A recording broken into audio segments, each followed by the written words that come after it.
Hi, this is Connie. Thank you to Jennifer at Paper and Ink Arts for sending me her collection of black papers to test and review. I also included here 2 kinds of black paper that I keep in stock. Ordering large size fine art papers always means extra shipping fees, so I really hope this review can help you make the smart decision for your project. Everything here was written with the Leonard Principal nib and the Dockville Martin bleed-proof white. Pacon paper comes in 2 different formats, one filler paper style and one spiral notebook style. Both come 3-hole punched. The ruling is 3/8 of an inch apart. This is a very affordable black paper to practice with. It's thin, but it works well with most white and metallic inks. What I like about this paper is that if you buy the filler sheets, it's very easy for you to stay organized if you want to keep track of your practice because it comes 3-hole punched. The spiral-bound version does not come with a tear line, so it may be messy for you to tear it out. I do suggest for pointed pen work that you never write on a raised surface, like a notepad, because it's much harder to have any whole arm movements. If you want to letter with gel pens and keep your notes together, the notebook may not be a bad idea to consider. The gel ink legal pad is very similar to the Pacon Black paper. It is darker in color and the ruling is 11/32 of an inch, which is 1/32 of an inch smaller than the Pacon paper. The reason I mention this is because you do actually notice a difference if you're picky about the ruling. This one does not have a marginal line or a 3-hole punch like the Pacon paper. The paper quality is similar, both are smooth to write on but not suitable for finished work.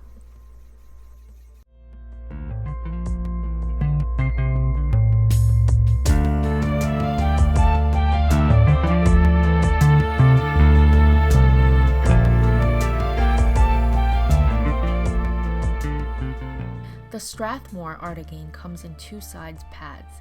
One is 9x12 and one is 12x18. They are 160 grams black paper. It is smooth to write on both sides. With the Dockville Martin, it works just fine. However, when I flourish on it with ink that doesn't always readily flow, like some acrylics or a Pearl X, the paper is on the thin side of fine art paper, so it can sometimes cause splattering, but overall it is pretty reliable.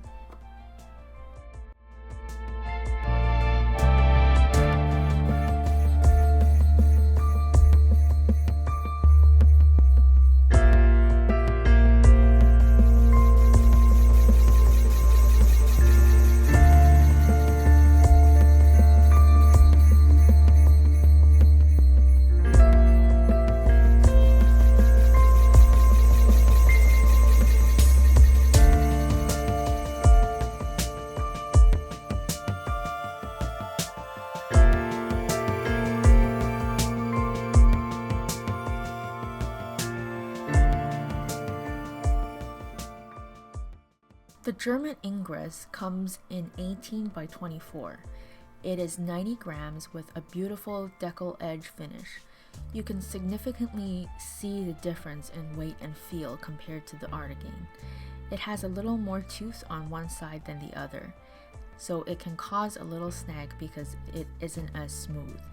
However, the texture on it is just enough to see and just enough for me to feel where my nib is. Some people really like super smooth papers like Rhodia or Clairefontaine, but I'm really a fan of papers with a slight texture so your hand can connect with the tip of your nib. This is a great paper for finished work. Clients would probably choose the Artagain because it feels weighty and smooth, but from the calligrapher's point of view, I enjoy this paper much more. The Arches cover paper comes in 22x30. It is 100% rag and 250 grams. It's very toothy. One side is even more so than the other. It is, as you can see here, quite a struggle for me to write on it with a sharp nib like the Leonard Principal. I'm compromising my ovals and compromising my rhythm.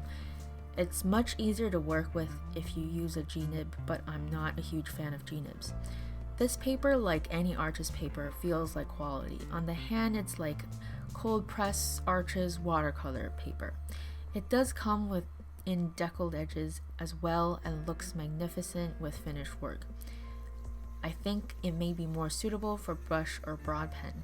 If you're in love with the texture and you want to do pointed pen work, I would definitely recommend using a G-nib.